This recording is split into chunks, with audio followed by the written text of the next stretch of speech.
When I first arrived, pupils in Year 6 and Year 5 particularly were very dissatisfied with the education they were getting, and you could see that in their attitude. They didn't want to be involved in the school. They were too big and cool to be at this school. If I asked them something, what? No, quite a lot of disrespect, no participation, no pride in the school at all. And it wasn't just the attitude of the older children that had Val Cyan concerned. I was upset by looking at children at the age of 5 and 6 sitting for most of the day, being subjected to 3-part lessons every day, every week of the day for every lesson of their primary career. The head knew that radical change was required. She decided that her model would be to make the children independent learners, to allow them to control their own education. And we'll have a think about what we would like to learn about the light and dark, what we'd like to know. So once I know the questions, we can then start looking for the answers, OK? Can you make it a flash then? They do not need the teacher to be dictating the pace or when they do things. What they do need the teacher for is to be alongside them, challenging, moving their targets forward, talking to them, discussing their work. I think there are a lot of elements to independent learning, and during a meeting before the summer, we tried to summarise independent learning, and we found it virtually impossible to do that.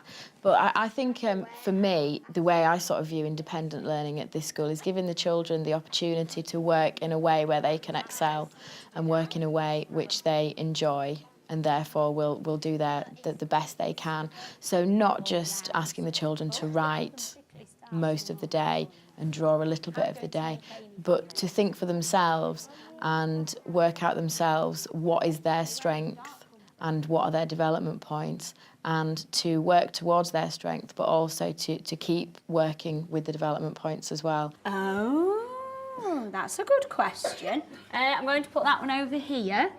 Why does lightning come before thunder? Basically, we looked at what children would need for life and decided that it was our job to educate them to do that. That means a fundamental reappraisal of what a teacher is and what a teacher does. You are no longer a teacher, you're a facilitator of learning. You're there to help the children learn, not to hold the pen and be at the board and have full control. That can be quite a liberating experience for a teacher, to stand and see the children learn for themselves.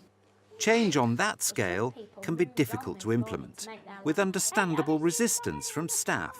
I didn't announce the big plan. I was pretty crafty about it because I knew that people would leave in droves. It's too scary to go from 3-part lessons to maybe 30 individual children doing something different all day. That is too much of a culture shock. But basically, I think the staff are a class. I'm a teacher, and that's how I treat them. So I know their strengths, I know their weaknesses, I know when they need to be encouraged, I know when they're doing something well. So we recognised people's strengths and worked on the practice that was already in school. So I want you to think now of something that might have that circuit inside it, something that needs a light bulb. So would have a circuit inside it. Where else do we see light bulbs? Abby? In a shop. In a shop. Excellent.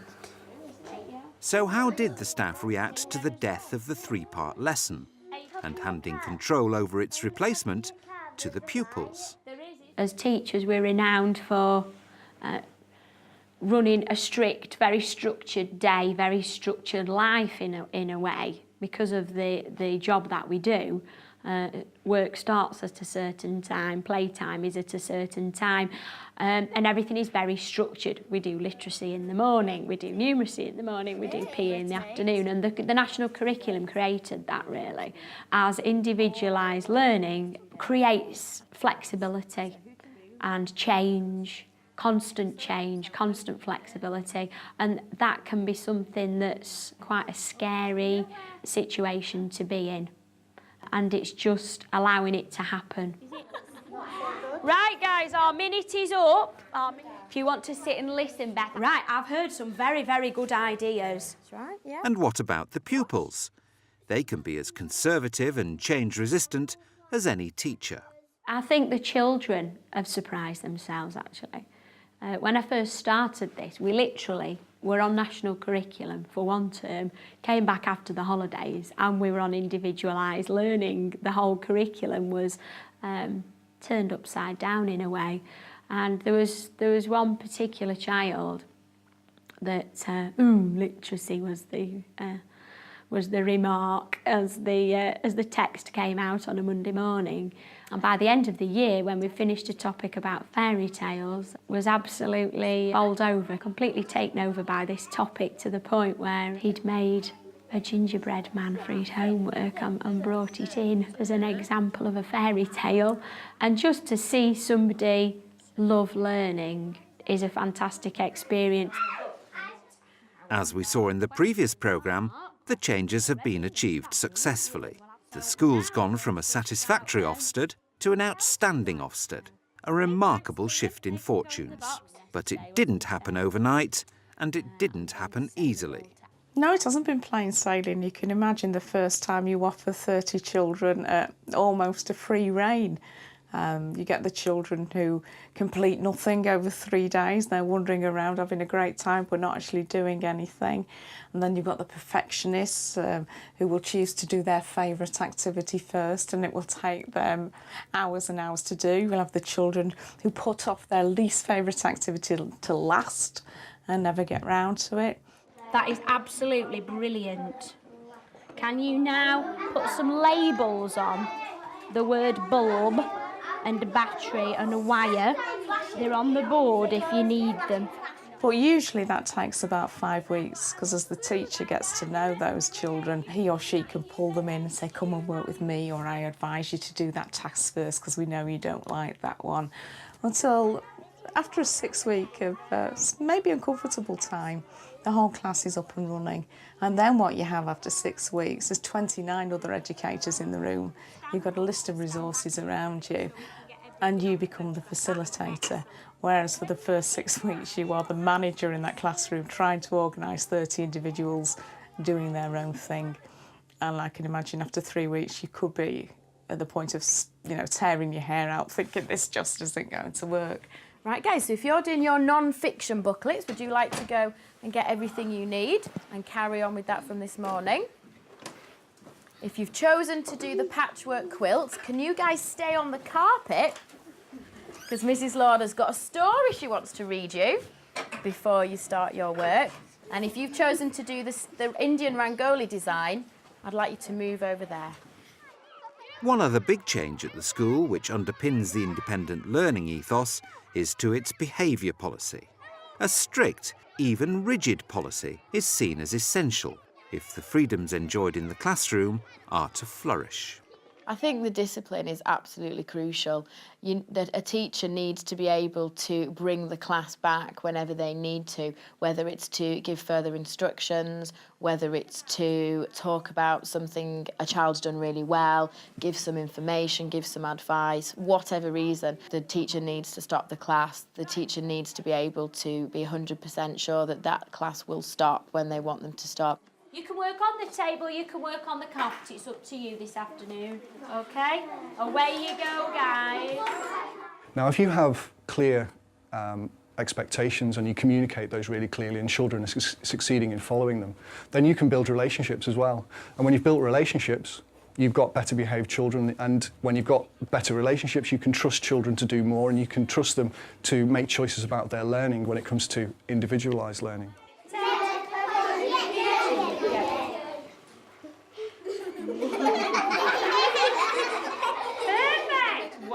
Was brilliant, brilliant, brilliant. OK. I've never heard a teacher shout within 5 years. I don't expect them to. The behaviour system doesn't run on what mood the teacher's in that day. It's very clear-cut. And so the children work through the hierarchy, resulting in that after 5 warnings, I will ring their parents at home. And I've done that twice in 5 years. So what we have is a very high standard, and our children are getting warnings in this school for something that would be ignored in another school. That took us 18 months to get right. The ethos of independence stretches beyond the classroom. Children are allowed to take on roles previously seen as exclusively adult territory. Can I help you? Initially, we sort of dictated the jobs that we would like done in school, which would make our life easier and give the children a sense of responsibility. So when they saw other jobs in place, like answering the telephone at lunchtime and running the friendship stop in the playground, helping the other children, doing wet playtime duty they do for us as well, the children started to look at their own strengths and talents and think, yeah, I've got something to offer here and I'd like to take part in helping this school be even more successful and play in my bit.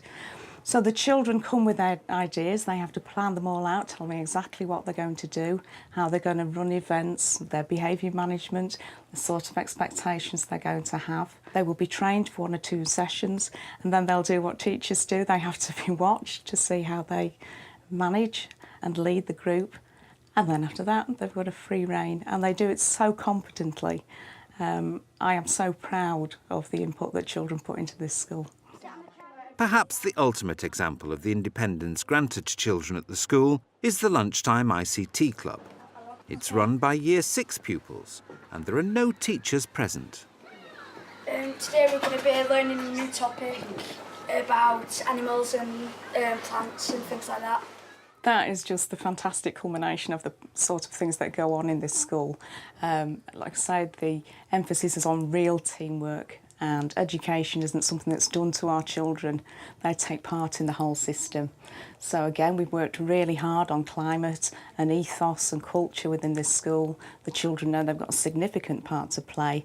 And when they come to me with such ideas as can we run an ICT club at school for younger children, because 1, we'd like to teach them, and 2, we feel as though we've got something to offer, I will snap it up with both hands. They're puzzles, they're recipes that you can make for wildlife, like berries and things like that.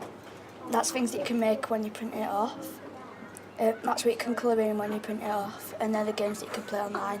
You don't notice there's a teacher missing because they're so organised, they're so in control, and the children just love being taught by other children. The responsibility that it instills just has to be seen to be believed, really.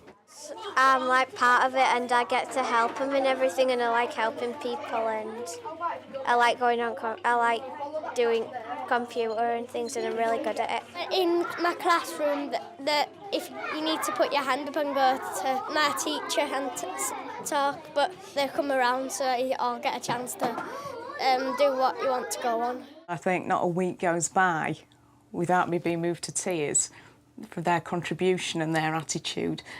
Years of work have gone into it, but when a child notices that you're not well, when they compliment you and thank you for a lesson, when they do what they do with such compassion and enthusiasm and pride, they want to be the best they can be. They are going to be fantastic contributors to society. They really think, they really care, and I can stand there with so much pride knowing that the team and I have done a fantastic job with these children, and we're going to be so proud of the adults that they become.